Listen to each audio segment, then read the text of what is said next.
अस्सलामुअलैकुम, मैं हूं दानिश यूसुफ। उम्मीद है आप सब खैरियत से होंगे। काफ़ी सारे लोग मैसेज करके मुझसे पूछते हैं कि इंडिविजुअल अगर हम मस्कत में आ रहे हैं तो कितनी हमें कॉस्ट पड़ेगी इंडिविजुअल की, कितना खर्चा पड़ेगा एकोमोडेशन का, ट्रांसपोर्टेशन का और फूड कॉस्ट हमें कितनी पड़ेगी। तो सबसे पहले मैं अगर बात करूं तो यूजुअली ये होता है कि अगर आप वर्क वीज़ा पर आए हैं तो पहले आप फैमिली के साथ हैं तो आप इंडिविजुअली यहाँ पर आएँ, इंडिविजुअल यहाँ पर आके पूरी जो है वर्किंग करें। आपको कहाँ रहना है, आपका ऑफिस कहाँ है, उसके बाद आपने रूम कहाँ लेना है, अपना फ्लैट कहाँ लेना है, पहले आप अकेले आके इस पर वर्क करें, उसके बाद अपनी फैमिली को बुला लें, जो कि ईजी रहता है।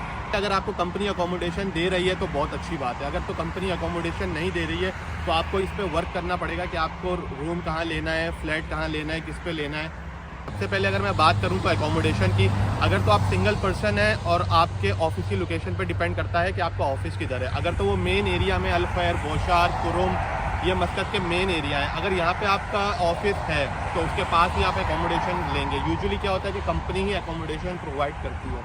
अगर आपको कंपनी आपकी एकोमोडेशन प्रोवाइड नहीं कर रही है तो आप शेयरिंग पे भी रह सकते हैं और सिंगल रूम लेके भी रह सकते हैं, और 1 BHK 2 BHK जितना भी आप पे जो फीजिबल है आपको, आप वो लेकर एकोमोडेट हो सकते हैं उसमें। तो सबसे पहले अगर मैं शेयरिंग कॉस्ट की बात करूं तो इन मेन एरियाज़ में आपको मिलेगा 30 to 40 ओमानी रियाल पर पर्सन का शेयरिंग रूम में आपका एकोमोडेशन का एक्सपेंस आएगा।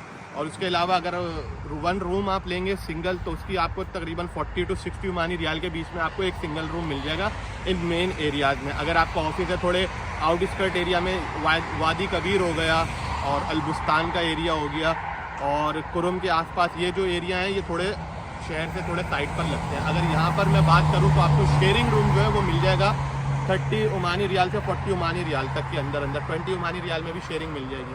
अगर मैं 1 BHK की बात करूँ तो यहाँ पे 100 से लेके 120 ओमानी रियाल तक आपको 1 BHK फ्लैट मिल जाएगा इन आउटस्कर्ट एरिया में।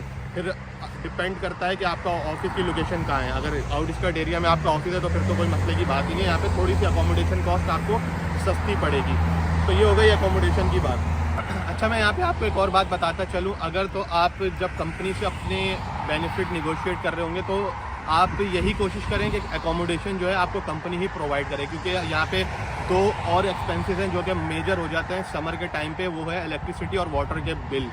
वो अगर आपको कंपनी अकोमोडेशन होगी तो वो भी कंपनी ही आपको पे करेगी, अदरवाइज़ आपको खुद ये बेयर करने पड़ेंगे। तो ये भी एक कॉस्ट है। जब आप अपने बेनिफिट निगोशिएट कर रहे हैं तो बेटर यही है कि आप कंपनी से बोलें कि आप अकोमोडेशन दे दें, भले आपकी सैलरी से थोड़ा सा कम दे दें, लेकिन आपको अकोमोडेशन प्रोवाइड करते हैं तो ये आपके लिए बेनिफिशियल हो जाए।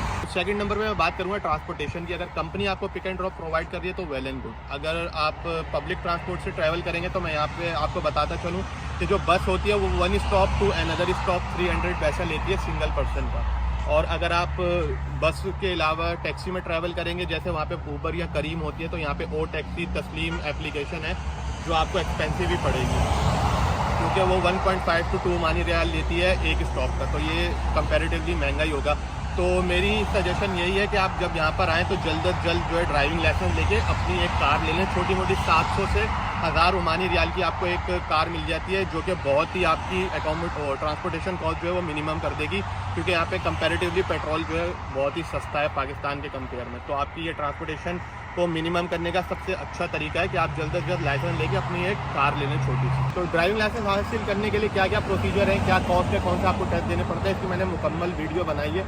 आप लिंक में जाके डिस्क्रिप्शन में देख सकते हैं, मैंने ऊपर थंबनेल भी दे दिया, आप जाके वीडियो देख सकते हैं। तो ये 2 चीज़ें हो गई, अकोमोडेशन, ट्रांसपोर्टेशन। अब मैं बात कर लेता हूँ तीसरी मेजर कॉस्ट की, जो होता है खाना पीना। देखिए, अगर आप प्रदेश जाते हैं तो आप घर में तो ऑब्वियसली बनाना शुरू नहीं कर सकते शुरू में ही, तो आपको खाना बनाना सीखना पड़ेगा, क्योंकि अगर आप घर में खाना खाएंगे तो आपकी बहुत ही मिनिमम कॉस्ट आएगी, आपका 20-30 ओमानी रियाल में पूरा महीना निकल जाएगा। तो यहाँ पे रेस्टोरेंट में अगर आप जाएं तो 1 पर्सन की, अगर आप ढाबे टाइप के रेस्टोरेंट में जाते हैं जो कि आपको एक सालन रोटी जो मिल जाती है वो 400 से 500 पैसा होता है सिंगल टाइम का 1 पर्सन का।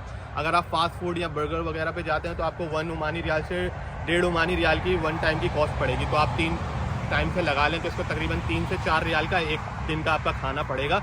अगर आप घर में बनाएंगे तो मैंने जैसे आपको बताया 20 to 30 ओमानी रियाल में आपका पूरा महीना चल जाएगा।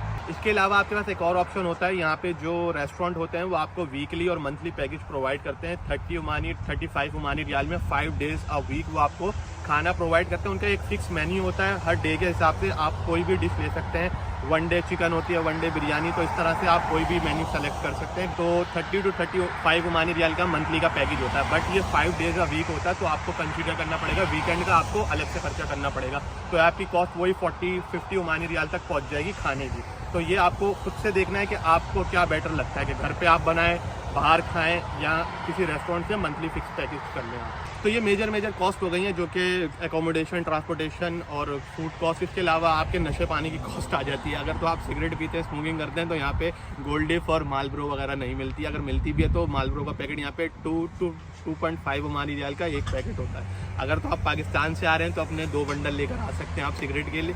अगर कोई आ रहा हो तो आप उससे मंगवा सकते हैं। लेकिन यहाँ पर जो सिगरेट है वो बहुत ही एक्सपेंसिव है अगर आप किसी ब्रांड का पियेंगे, वरना तो यहाँ पे 500-600 पैसे का दूसरा सिगरेट का पैकेट मिल जाता है। तो ये हो गई आपकी सिगरेट की कॉस्ट, नशे पानी की कॉस्ट, वो आप अपने हिसाब से देख सकते हैं। तो अगर आप सिगरेट पी के अपने फेफड़े जला चुके हो तो मैं आपको यहाँ पे जिम की कॉस्ट भी बता देता हूँ। यहाँ पे 30 ओमानी रियाल, 40 ओमानी रियाल में आपको 3 मंथ का 4 मंथ का पैकेज मिल जाता है जिम का।